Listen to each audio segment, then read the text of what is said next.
And they do not like things washed, or and they don't really like things moved in folklore.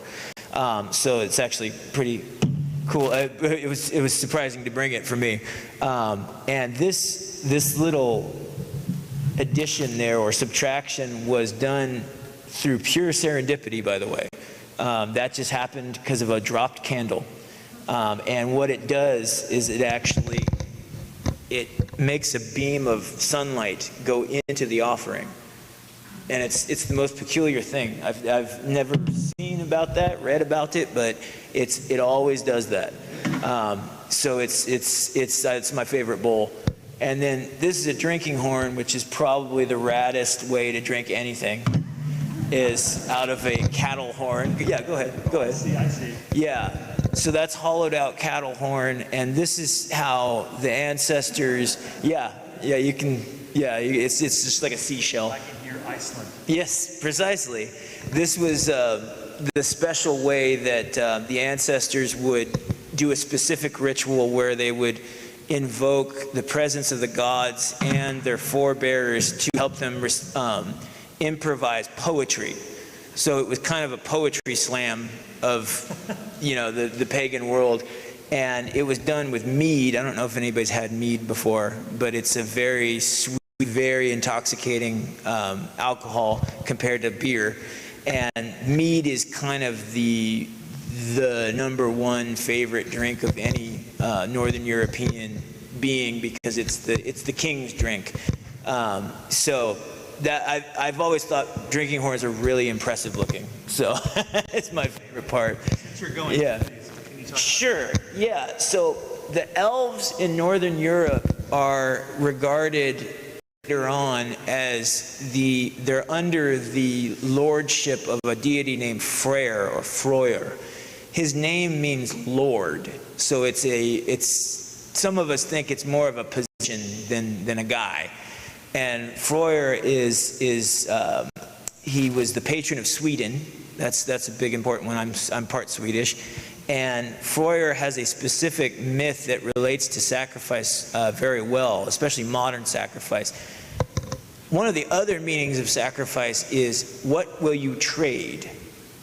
What will you do away with? What will you commit to the fire, ritually speaking, in order to receive a boon that is desired?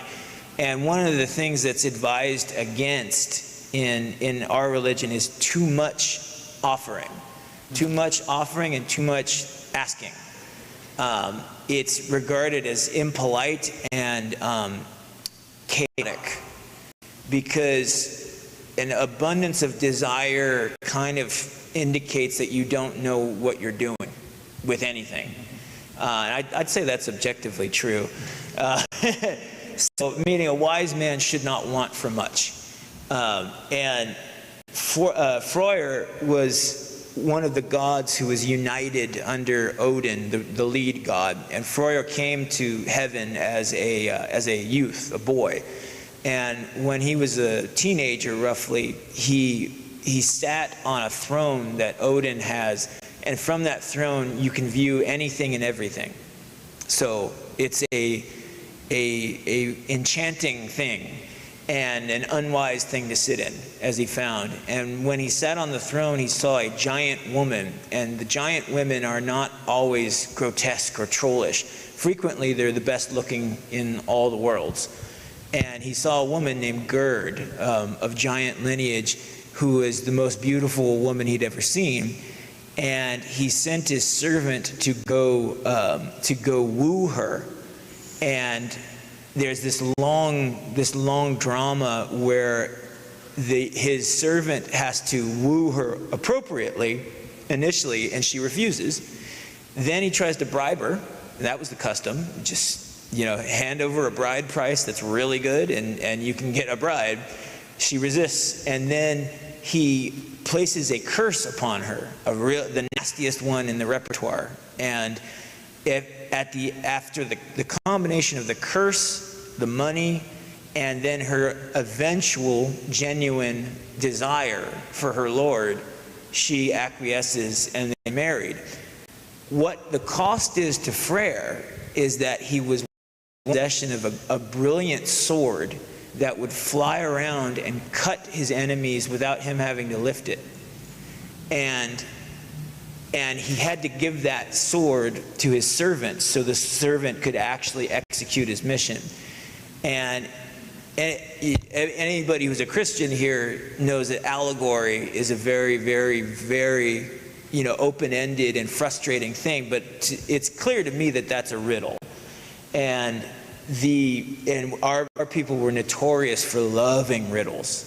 Every story has a riddle that usually ends up in someone dying or someone getting exactly what they want. And Freyr got exactly what he wanted, but the price was that he had to give up the sword. At the end of time, when he goes to his final battle, and the reason he dies in the final battle in a prophecy is because he doesn't have his sword with him. He has to carry antlers, a pair of antlers to stab his opponent with. And that's, for me, it's significant. I keep a knife, which I always put down in order to approach his altar. Because any guesses as to what the sword might actually be in terms of personality or metaphor? It's a sword that you don't have to hold. It's commanded automatically. The giants are notorious for being tricksters too. The giants make you you can go insane by going to meet the giants. I think it might be his reason, his head or his sanity, because he is inflamed with love and cannot not think about the object of his affection. And in order to secure it, he has to sacrifice his mind and his other commitments. And so that's the level of depth you'll see in mythology, and that's why I keep that one there. And probably the reason Freyr is associated with the elves is because the elves are the positive counter to the giants. They're the good illusions. They embody the inspiring things, or they bring them, if you're a literalist.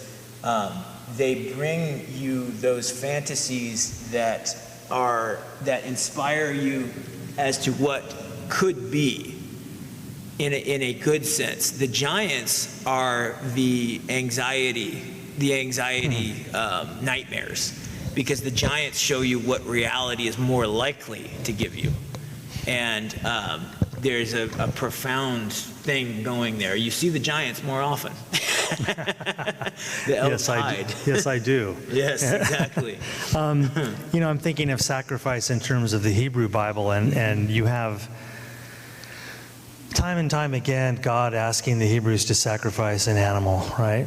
When Noah gets off the boat, that's the first thing he wants, is to sacrifice some animals on the fire. And again there is this idea, and in the Hebrew ritual discussed in Leviticus, of the scapegoat, the goat upon whom the sins of the tribe are pinned to go out into the desert and die of exposure, thereby cleansing the community. That idea of sacrifice always struck me. When I was a little kid, I thought, why does God need to see a dead animal? But then, perhaps going deeper, or psychologically even, one might say that the consciousness of the one who holds on to their property is different than the consciousness of one who renounces attachments. So talk about a Buddhist idea, right? This idea that in the act of sacrifice, I am practicing surrender and renunciation. Precisely. And I'm letting go of the illusion that I own anything. I'm letting go of the illusion that I'm in control. And I'm also saying yes to the fact that I live in a cosmic net. In Sanskrit we'd call it dharma.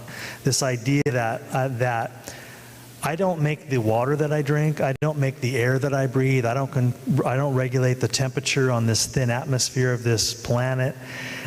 my entire life is a gift given to me by the conditions around me. And if I try to make those things, I fail. Yes, and so the ritual of sacrifice in all the different forms we've been thinking about, again, in an embodied way, not a rational intellectual way, is a mode of knowing all of that. Absolutely. And that's what makes sacrifice so crucial.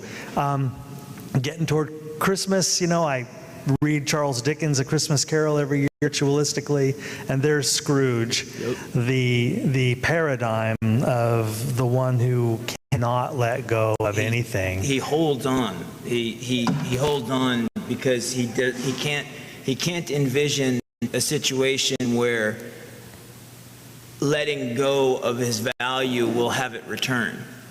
He's fearful. So it's a profoundly ignorant stance, which results in endless suffering. So from our literature, from film, from our spiritual traditions, these messages keep coming. What do you have under the towel here? Well, that's perfect time. He's got something hidden. I mean, he's sharing all these, but there's a secret one that he wouldn't even let me see.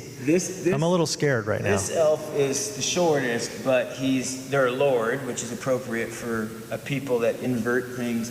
This is his lady, who I kind of regard as one of many manifestations of the giant woman I was talking about. This is her after she has melted and bloomed. I call her Lady of the Breeze as a nickname. She's a household goddess of plenty and a particularly good object of meditation because she kind of, I don't know, she's a reminder of grace, civility, and that nature has both of those qualities until you try to make additions to it. More Buddhism there. So, and juxtaposing her with a gnome is very humorous to me as well. So she's interesting story about this particular statue, more serendipity. This statue I got at a thrift store randomly because it was so perfect. I like correct to the mythology and then kishy. To get both in the same thing is really good. My ex-lady friend, I invited over to see the altar I built for her specifically, and her grandmother had died the year before. Lots of things involving women, and she has, in my belief, she has more of a visionary mind than most. This statue is the very statue that came from her own grandmother, and she had no idea. It is precisely this statue at precisely that thrift store. So the dead can guide. It came to me directly when I saw it. I went like right to it. So it's a very important thing. That's why I keep her under wraps. I like her to have more attention when she is brought out. Yeah. So that's another thing in sacrifice too that the church is getting way better at this, and it's undergoing a transformation I personally think is long overdue. I was raised in this church. Is that there's more focus on feminine presence and leadership, particularly in the clergy. And that's something that's not an innovation, it's a regression, a positive regression. And in paganism, that was the order of the day, particularly for the domestic sphere. Women were the priestesses of the household, and then dead women were the goddesses of the household. And this is, in terms of embracing a way of thinking that allows for more than this or that, feminine leadership is essential. That is the feminine perspective, and it's one that's much more all-encompassing, and it makes peace as opposed to division. So I thank you for that. You Anglicans, you. Nice. I want some room for questions. If anybody has any comments or questions, let me squeeze one more thought in here. Thinking of one of the tensions between, and I'll just simplify this, between Christianity and paganism, is that Christianity and the Judeo-Christian Islamic traditions in general cleave to a monotheism, and many voices in those communities are critical of polytheism. They see those as worshiping of false gods and or worse. And yet, as I'm thinking through all of this with you, and when I teach world religions to my largely Roman Catholic college students, I teach at Southwestern College, right on the border, a lot of Latinos, 80% of Mexicans are Roman Catholic. They have, when I start about the Hindu pantheon and Brahman, which is not a god, and then Brahma, Vishnu, and Shiva being aspects of that one formless deity, they're right there with me. I mean, they've been raised on Father, Son, and Holy Spirit. And for them, monotheism has an automatic plurality just baked right into it. And so maybe not so much our Jewish and Muslim friends who are going to be a little more fiercely monotheistic. And yet, aren't those all simply conceptual structures behind which stands the formless, concept-free, nameless mystery that comes through the thin places and touches us all where we are in our cultural milieu through the concepts we were taught in our education? By logical default, absolutely. Yes, that is definitionally correct. So it's not a conflict at all? Not really, no. Anything that is approachable in any way that can be classified, that you even have a word for, you've now descended into poly something, because there's many instead of one, or none.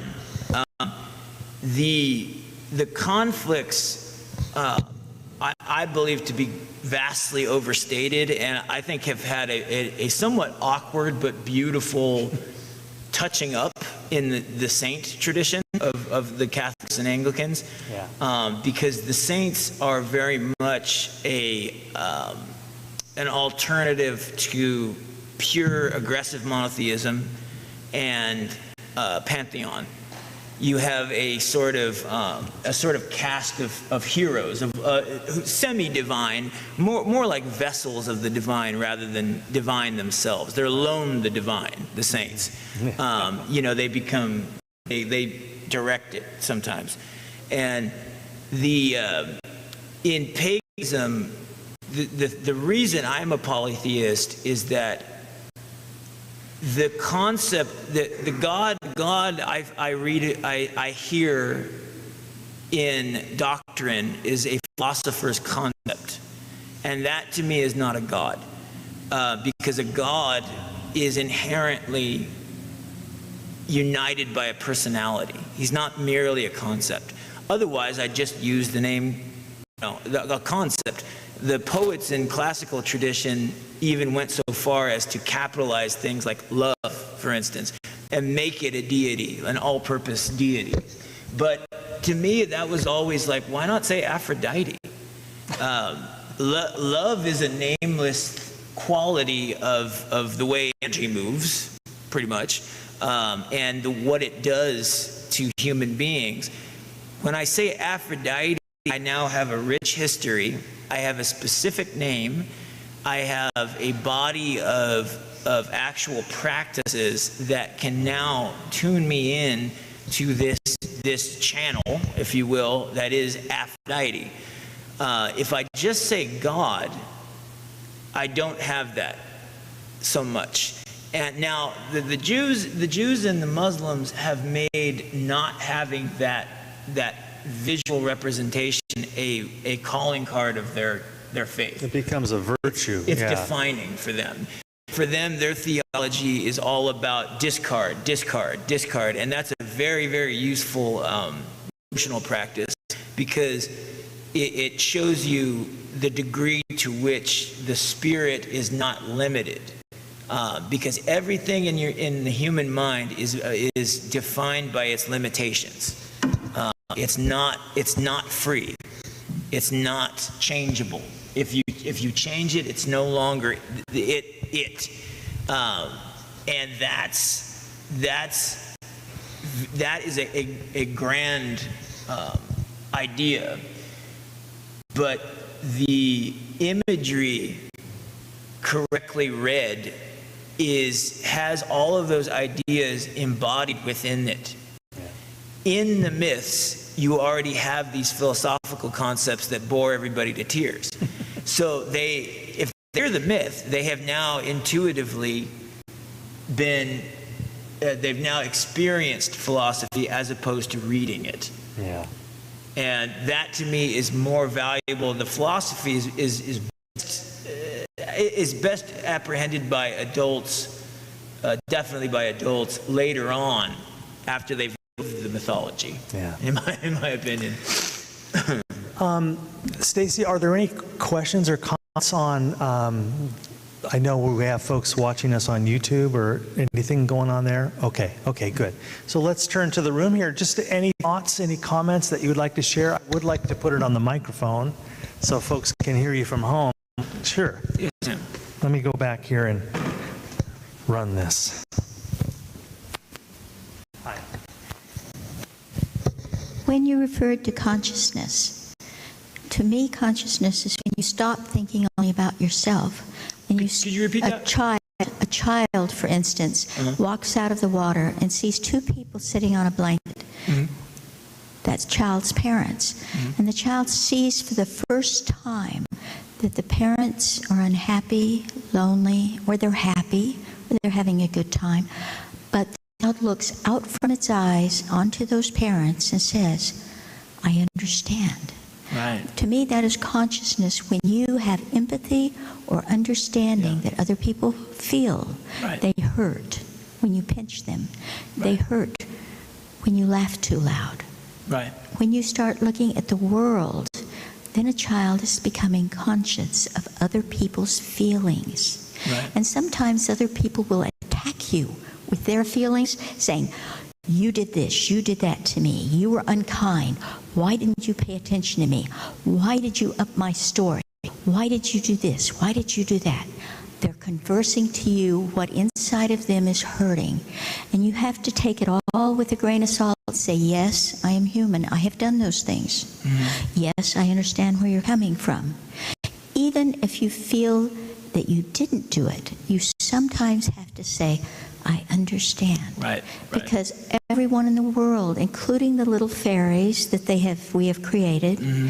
and all the other childhood friends that we now no longer see as adults sometimes, because our consciousness is limited by the world we live in and the people around us. Correct.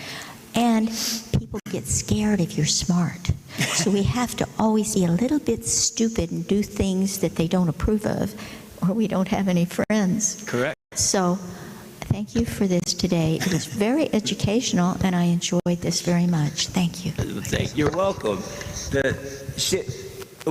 What's your name? Okay.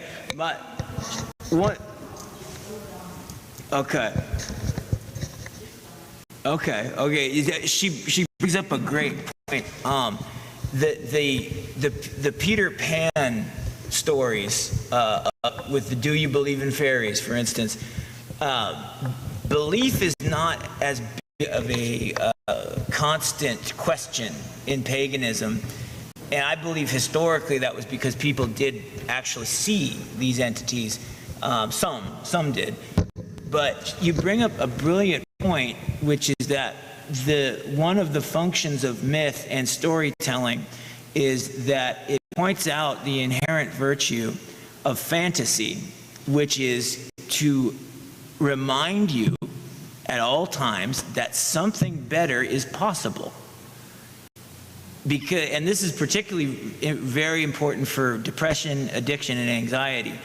One of the reasons people get locked into those three cyclical conditions is that, in my opinion, is that they have lost temporarily the ability to even conceive of a reality that is superior to what they have. So if you're talking about addiction, for instance, one of the reasons you continue using whatever substance it is because your mind that is calculating cannot calculate a better outcome than getting loaded. It can't. It hasn't seen that in a long time. Fairy stories and other imaginative things that use associative logic and not sequential, they're not bound by it, remind you of just how powerful, unpredictable, and delightful literally everything can be. Literally everything, if viewed in a certain light. That's the great power of these particular ones, too. Thank you, Spencer. Well, we have one more. Let's squeeze a quick one in, then we do have to wrap up. We're up against the clock here. Thank you, though. Please. What interests me is how the topology, the botany, the sidereal aspects influence religions. Absolutely. I don't think it's a chance thing that the emblem that's used in flags in the Muslim world is the crescent. No, it's not. The sun is merciless. Yeah. And that idea of both light and lower temperatures, although the desert can be very cold, is very interesting to me.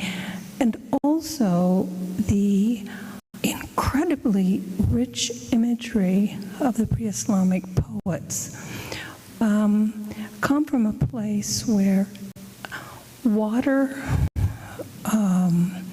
any kind of growth is so valued because it's rare. It's miraculous. Yeah, and I think that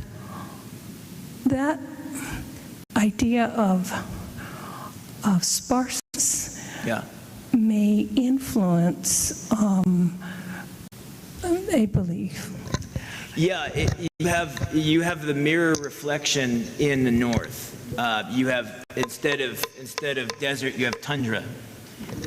It's sparseness, and we believe that the land itself has a spiritual essence, and ours is one of a lack of plenty. Originally, not here, but. Well, ladies and gentlemen, I'm sorry that we have to go. We should turn this into a 16-week series, I'm thinking. I was thinking about that. And build a whole class and curriculum around it, and you're the perfect folks. Thanks so much for being here online and here. Spencer Vogel, I'm Peter Boland. Thank you. Thank you. Thank you so much, Peter and Spencer, for being with us this morning. Next week, Richard Leaf and John Koenig will be here. Their topic is Larger Than Life, Entering into Christ's Resurrection. Let me just say before we close that please help yourself to the things that are on the table and on the pew if you wish to. They are available. Have a great Sunday, everyone.